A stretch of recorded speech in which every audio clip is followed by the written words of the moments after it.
salam sejahtera di dalam kasih Tuhan kita Yesus Kristus. Renungan malam hari ini berjudul menjalin relasi yang intim dengan Tuhan. Ibrani 10 ayat 22 sampai ayat 23 berkata, "Karena itu, marilah kita menghadap Allah dengan hati yang tulus ikhlas dan keyakinan iman yang teguh, oleh karena hati kita telah dibersihkan dari hati nurani yang jahat dan tubuh kita telah dibasuh dengan air yang murni." Marilah kita teguh berpegang pada pengakuan tentang pengharapan kita, sebab Ia yang menjanjikannya setia. Seseorang dikatakan memiliki relasi yang intim atau dekat dengan orang lain ketika dia sangat mengenal siapa orang tersebut, mengerti betul dan mengasihi orang itu seperti dirinya sendiri dengan kasih yang tulus.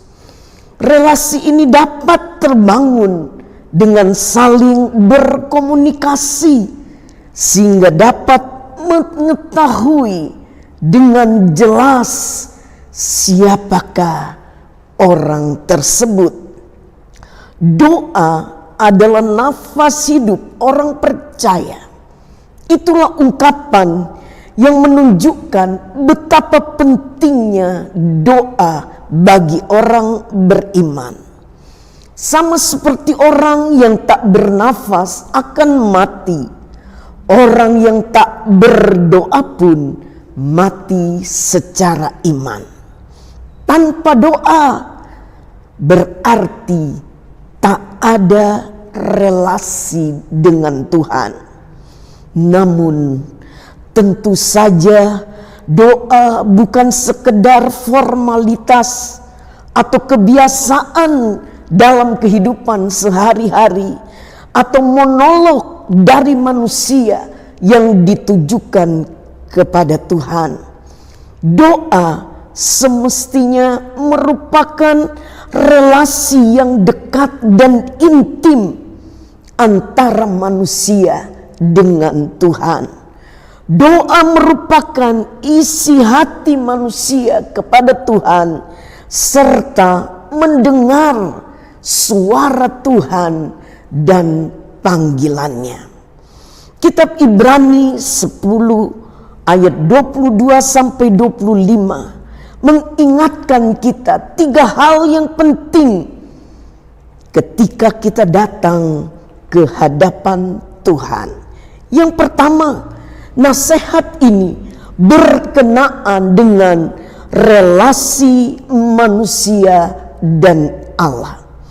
Kita datang ke hadapan Tuhan dengan hati yang tulus ikhlas dan dengan keyakinan iman yang teguh. Ayat 22. Hati yang tulus ikhlas adalah hati yang jujur, sejati, asli, apa adanya, nyata, tidak hanya kelihatan dari luar. Yesaya 57 ayat 15, sebab beginilah firman yang maha tinggi dan yang maha mulia, yang bersemayam untuk selama-lamanya dan yang maha kudus namanya. Aku bersemayam di tempat tinggi dan di tempat kudus, tetapi juga bersama-sama orang yang remuk dan rendah hati, untuk menghidupkan semangat orang-orang yang rendah hati dan untuk menghidupkan hati orang-orang yang remuk. Yang kedua, nasihat ini berkenaan dengan diri seseorang atau relasi dengan diri sendiri yang menjadi orang yang teguh dalam pengharapan. Sedangkan keyakinan iman yang teguh menunjukkan kepastian yang kuat tanpa keraguan. Matius 21 ayat 22 berkata, dan apa saja yang kamu minta dalam doa dengan penuh kepercayaan, kamu akan menerimanya. Haleluya. Yang ketiga, nasihat ketiga ini berkenaan dengan kehidupan berjemaat atau relasi dengan sesama.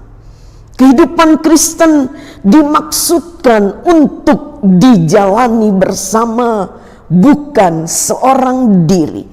Mendorong kita untuk hidup dalam komunitas bersama dengan para pengikut Yesus lainnya.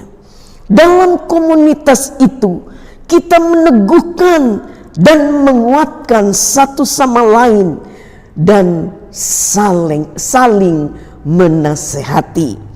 Ketika orang lain mendampingi kita menjalani masa-masa yang sangat sulit dalam hidup ini, seperti keadaan sekarang, maka pengalaman tersebut dapat menjadi bagian yang berharga dari perjalanan iman kita.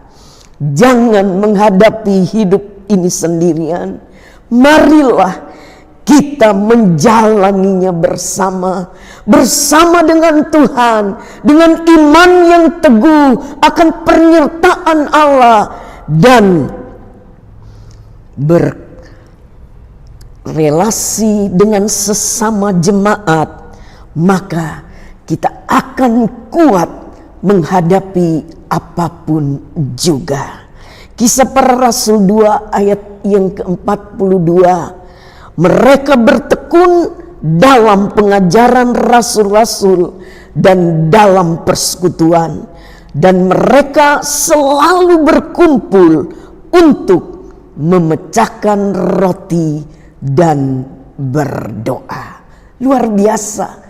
Meskipun kita berjauhan, tapi di dalam doa kita menyatu sehati. Kita bergandengan tangan, maka kita akan melihat Allah akan turun tangan menolong kita dimanapun kita berada, sehingga nama Tuhan yang dipermuliakan. Tuhan memberkati.